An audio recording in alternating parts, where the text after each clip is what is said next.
evening. How's everybody doing? Thanks for joining me on a Friday evening. I'm originally from Miami.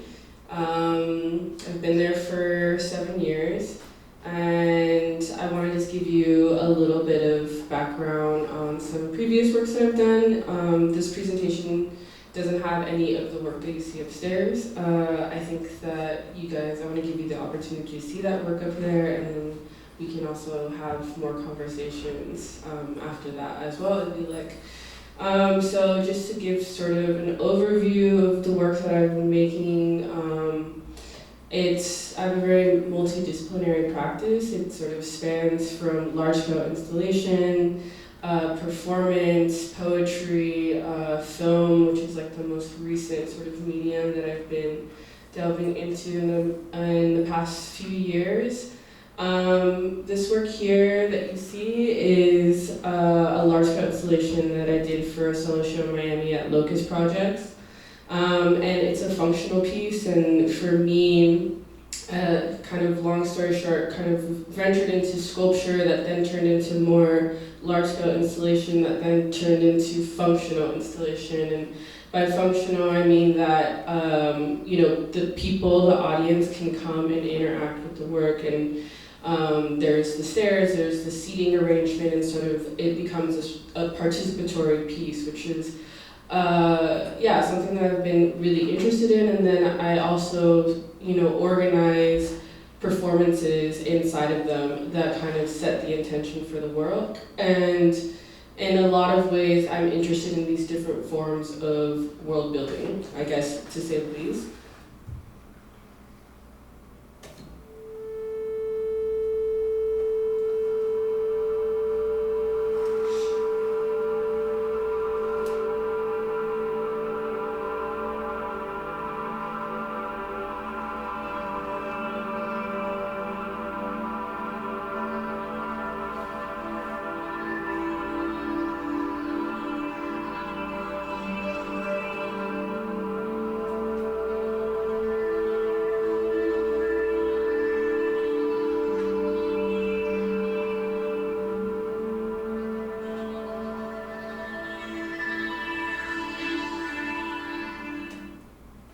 So this was just a little teaser of a performance/video piece that accompanied the work that I just showed you before.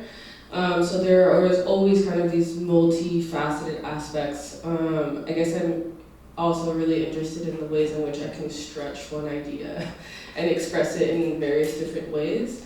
So there was the installation, there was the live performance, then there was the video piece that accompanied it. And all of those works kind of can be shown as their own work and also as a series that interplay with one another.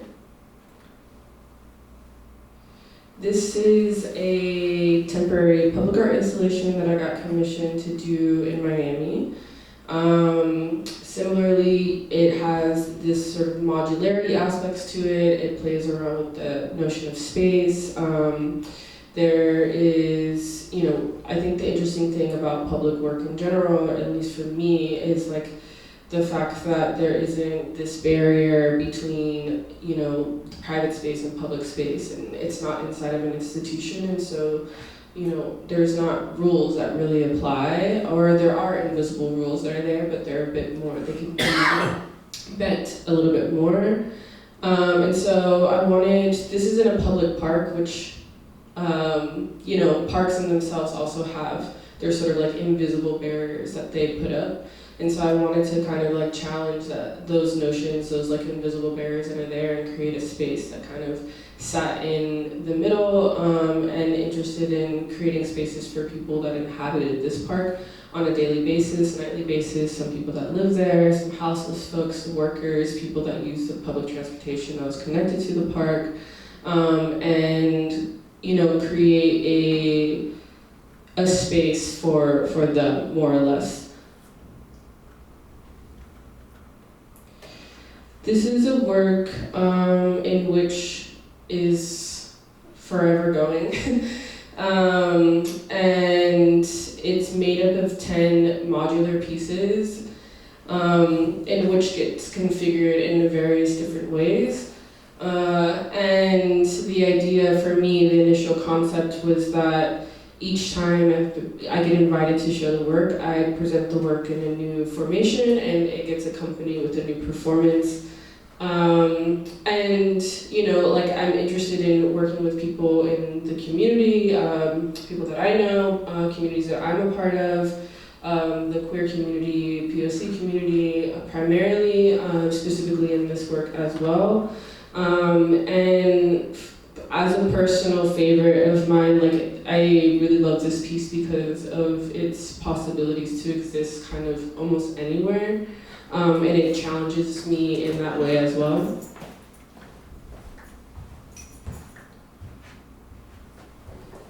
This was a temporary installation that I got commissioned to do at a gallery in Berlin. And in this work, I was thinking about this idea of like the communal home or how community gets formed. And for me, my family is quite an important one. And this was inspired by my great-grandmother's house, in which I more or less grew up in, and generations of my family grew up in as well. And I wanted to kind of recreate my own version of what that house represented. And so for the duration of the exhibition, there is various different happenings, activations, inside and around the space. And then I got invited to redo the work again in Miami, in which got accompanied with a performance and made a sort of miniature version for a like limited edition collector sculpture. This will be another short film. Excuse me? Excuse me? Charles? My name is on the list. What list? The DJ's list. Miss Thing, there is no guest list tonight.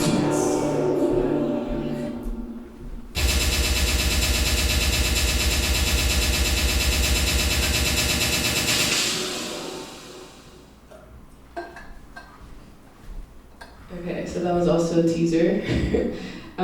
That's another around 10-minute short film that I made in Miami with people also based in Miami as well. And that was made around the time of a few years into the pandemic, essentially, and thinking about what was happening to various spaces, and specifically reflecting on queer spaces, which inherently are community-based places, dissipating because of what was happening globally, and I was really a bit overwhelmed by this, as well as other people that I know, and then wanted to kind of make a work that was centered around that. And in that piece, if you see the whole thing, there's also a series of interviews that I do with people to kind of ask them, sort of reflection on what those spaces mean for them, and what it means for them to not exist anymore, and what are ways in which you're kind of like coping, I guess, what was lost. So there are some themes, if you're getting at this point in my practice. Also, I think that you will see in the film the exhibition upstairs as well. Let's see, I think I have a few more slides. This is the last slide. So this was a temporary public art piece that I got commissioned to do.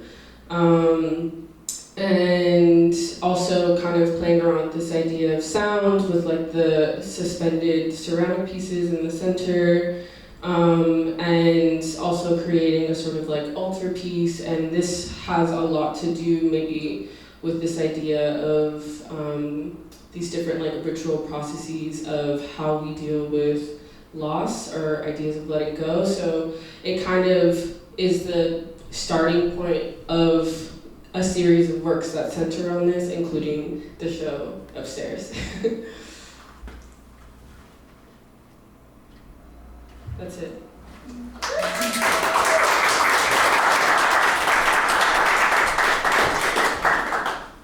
I don't know what we're doing. Do we do questions? If there are questions, we do Okay. questions.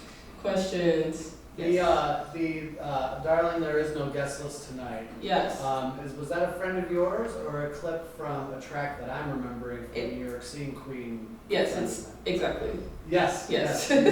Amazing. The full spiel of that. Yeah, it's Immediately iconic. noticed it. Very For good. sure. Yeah, for that film in particular, I worked with a DJ that's originally from Miami, and she composed a series of really kind of iconic queer sort of songs, essentially, that followed throughout the narrative of the film. I had the pleasure of meeting that queen in particular when I was in New York, and he is just as much a ride as you hear in that clip. Yeah. That's very cool. Thank you for sharing that. Of course. Yes. Can you discuss the process when you get to these kind of big construction welding, pieces? How do you select and, find those partners, and how can you suggest an artist take an idea and get to what you've been doing?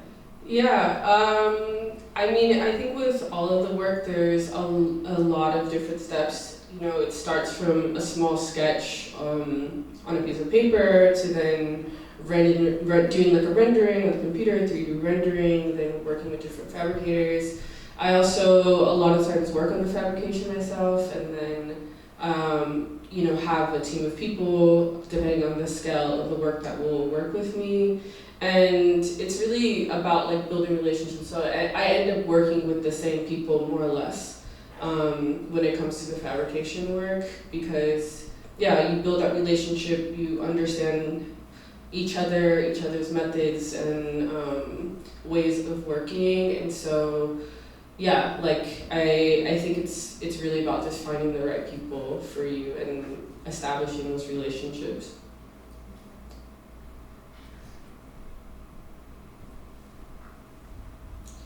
Yes? Well, it's a similar question to hers. Most of the stuff is made out of steel. Steel or aluminum. Okay. So you have people that fabricate all that according to your ideas. Do you do any welding? Yeah, I also do welding myself, yeah. I just had a stand made for a tub in my basement, and it's just amazing to me how you could put something as simple as a tub holder together that looks like art. I look in my basement, I said, that's art. And Yeah. I see your stuff, I'm like, it's really cool. Thank you. Thank you, I appreciate it. Any other questions, comments? When you were building the space that was reflective of your own home life, was it bringing back like some nostalgia that helped you shape those planes and those shapes, or did you have kind of an idea going into it? This was my childhood. Here's like a stripped down version of that. Yeah, I think it was a combination of both. It's interesting in general, like even with the show upstairs, thinking about this idea of memory, and I think as a lot of us know, our memory especially, it shifts and changes over time, and you remember really just snippets of things, even if you engaged with it, like say for instance your whole life or whatever. And so trying to not interested in making a one-to-one representation of it, but more off of what was my intuitive idea that came to mind initially, and those snippets be the moments in which were precious, I guess, for the work.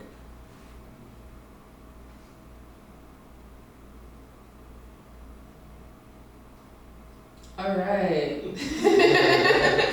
Well, thank you everybody for coming to the talk, and I will see you upstairs, and we can talk more there too, if you like.